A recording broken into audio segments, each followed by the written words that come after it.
అధిక బరువు అనేక సమస్యలకు కారణం. సాహితీ యోగా ఆన్లైన్ క్లాసులో జాయిన్ అవ్వండి.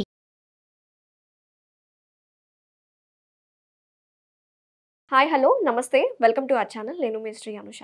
సో ఈ జనరేషన్లో మనం ఎక్కువగా ఏసీస్కి ఎయిర్ కండిషనర్స్కి ఎక్కువగా అలవాటు పడిపోయాము. ఎయిర్ కండిషనర్స్కి ఎక్కువగా ఎక్స్పోజ్ అవ్వడం వల్ల మనకు వచ్చే లంగ్ ప్రాబ్లమ్స్ ఎలా ఉంటాయి, సో ఈ అంశం గురించి డిస్కస్ చేయడానికి ప్రెజెంట్ మనతో పాటు ఉన్నారు ప్రముఖ కన్సల్టెంట్ పల్మనాలజిస్ట్ డాక్టర్ వెంకటలక్ష్మి గారు ఫ్రమ్ కిమ్స్ హాస్పిటల్ సికింద్రాబాద్. నమస్తే మేడం. నమస్తే అండి. సో అందరింట్లో ఉంటున్నాం, మన హాస్పిటల్స్లో ఉంటున్నాయి, మా ఆఫీసెస్లో కూడా మేము ఎక్కువ ఏసీ లేకపోతే ఉండలేకపోతున్నాం. బట్ ఇట్ ఈస్ హార్మ్ఫుల్ అని చెప్తున్నారు కదా మీరు.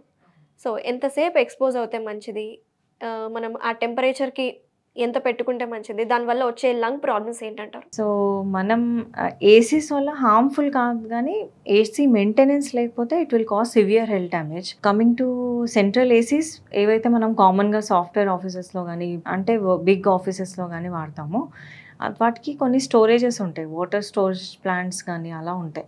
ఆ areas if they are not maintain properly, legionnaires కానీ bacterial infections which spread through droplets కానీ ఇలాంటివి ఉంటాయి.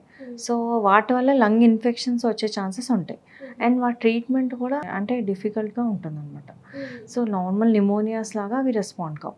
అండ్ కమింగ్ టు హోమ్ కానీ కార్ ఫిల్టర్స్ కానీ ఫ్రీక్వెంట్గా ఫిల్టర్స్ క్లీన్ చేయకపోతే ఆ డస్ట్ వల్ల కూడా ఎలర్జిక్ ఇష్యూస్ కానీ ఆస్మా ఆల్రెడీ ఉన్న వాళ్ళు ట్రిగర్ అవడం కానీ ఇలాంటివి జరుగుతూ ఉంటాయి.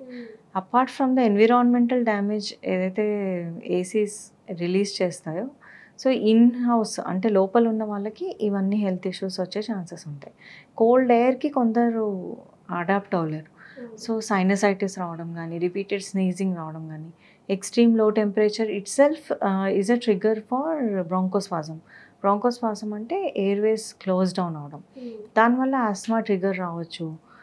అండ్ ఉన్న డిసీజ్ ఆల్రెడీ ఉన్నది సివియారిటీ పెరగవచ్చు. లంగ్ కెపాసిటీ అనేది తగ్గిపోతుంది అంటారా? లంగ్ కెపాసిటీ తగ్గదండి, బట్ ఈ ఎయిర్వేస్ ప్రాబ్లమ్స్ అనేవి రావచ్చు, ఇన్హేలర్ యూస్ పెరగవచ్చు.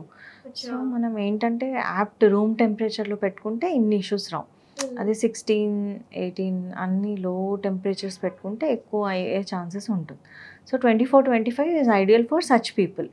ఎవరైతే ఎక్కువ ప్రోన్ ఉన్నారో, ఆల్రెడీ డిసీజ్ వచ్చే ఛాన్సెస్ ఎక్కువ ఉన్న వాళ్ళకి, చిన్నపిల్లలు ఉన్న వాళ్ళకి, ఓల్డ్ ఏజ్లో. So 24-25 will be ideal. And regular maintenance is most important.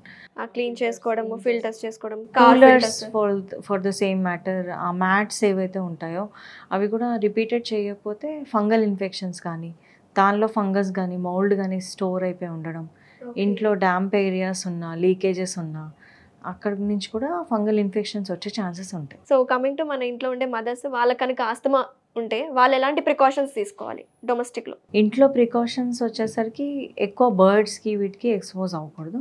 Bird feathers కానీ ఆ ఈకలు, రెట్టలు వాటన్నిటిలో కూడా అగైన్ ఫంగల్ లోడ్ అనేది, స్పోర్స్ అనేవి ఉంటాయి.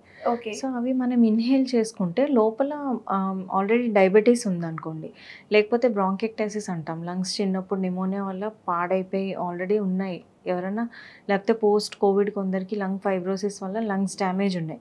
ఆల్రెడీ డ్యామేజ్ ఉన్న వాళ్ళకి ఈ స్పోర్స్ కానీ ఫంగల్ ఇన్ఫెక్షన్స్ కానీ ఈ బర్డ్స్లో ఏవైతే లోడ్ అయి ఉంటాయో అవి ఈజీగా వచ్చే ఛాన్సెస్ ఉంటాయి.